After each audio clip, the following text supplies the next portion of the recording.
What is up, you guys? It is week 3 of the Apdl. I'm the man who needs no introduction, Lanky Paul. This week, our opponent is Jackson, coach of the Midwestern Warriors, with a team name with mid in the title. The team's anything but mid-tier. Jackson had quite the pick of the crop with his team. He has like some bulky boys like Coughing, some scary threats like Ponita. He also has a Clinks, which is very, very scary for my team, as other than Darumaka, Slugma, and Tepig, I don't really have much to deal with it. For trying to prep for his team, it was very hard. There was not very many videos out there. There was no pokey pastes. So I'm sitting here using the league spreadsheet, Maryland type chart, and then I'm thinking, didn't Quincy put out a video? So I used Quincy's video of him playing Jackson last week to kind of figure out what his mettle is for the game plan, possible leads. And I noticed he started with the toxic spikes from a Coughing. Now, because he has started with the toxic spikes, I figured it was very smart to prep for ways to deal with that. I didn't have a lot of ways to get rid of hazards, but I did have a poison Pokemon in Skrell. Figured I could bring that in, get rid of toxic spikes, because my team really doesn't like being poisoned. My strategy, set up with Wimpod, get as many spikes down as we can, just try and get that chip damage so we can hopefully get through some focus sashes.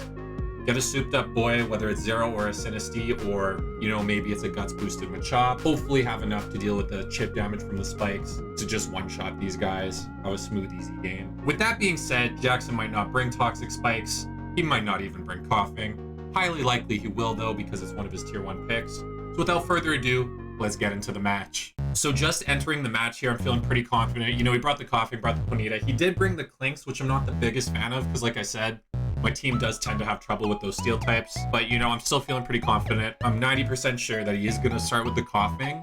So I figured it'd be a safe bet to, you know, just go in and we just start out with Wimpod. So he does send out the Coughing.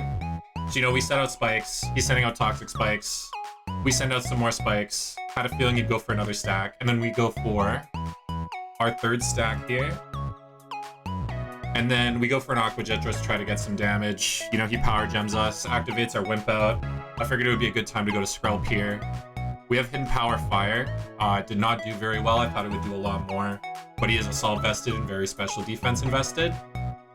And then we just keep firing off Adaptability Scalds and just hoping that we can tank through stuff. So he sends out his Migraine here. You know, we hit it with a Scald. He hits us with a Psychic. We take a little bit more damage. And then he lives on 1% with a Thunderbolt. Little Peep does end up going down from that. But we send out a nice little Sinistea, get a little nasty plot off here, and he hits us with an Ice Beam. And it's revealed it's Zero Aura. So we go for a Shadow Ball to kill. I was thinking he'd maybe do another Psychic or something, but I guess he saw through it. So Clink comes out, we just hit him with a Dark Pulse. Kachu comes out. We go for another Dark Pulse, you know, just like safe, reliable. Ponita comes out, and he is faster, so he hits us with a high force power, and we do go down.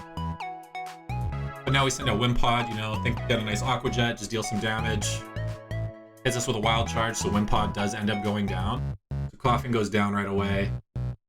And then Rock comes out, and we just go for a nice clean Shadow Ball. And then we take it over Jackson Prio. That was a little too close for comfort in a couple ways. The Clinks, I feel like I should have just started throwing off Scalds. I should have known Adaptability. Stab would have been a little bit more than a Hidden Power, even if it's weak. No for next time. The Sinistea, we did bring this time with a nature that was good for special attack rather than speed, because, you know, we're getting the speed procs anyway.